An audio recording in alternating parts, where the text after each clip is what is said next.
Namaskaram. Welcome to day 5 of the Margari Krishnanubhavam series. In the 5th Pasuram of Tiruppavi, Andal says, Taye Kudal Velakam Seda Damodarani. What other Leela than Damodara Leela to help us indulge in Krishnanubhavam? Let's listen to a little bit of Damodarashtakam.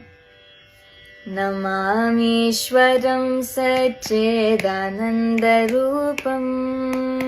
लसत्कुण्डलं गोकुले व्रजमानं यशोदाभियोलोकलादवमानं परामृष्टमत्यन्ततो धृत्यगोप्या नमस्ते स्तुदाम्ने स्फुरदीप्तिदाम्ने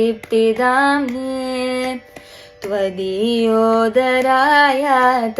विश्वास्यदाम्ने नमो राधिकायै त्वदीयप्रियायै नमो अनन्तलीलाय देवाय तुभ्यं नमामीश्वरं सच्चिदानन्दरूपं लसत्कुण्डलं गोकुले भ्रजमानम्.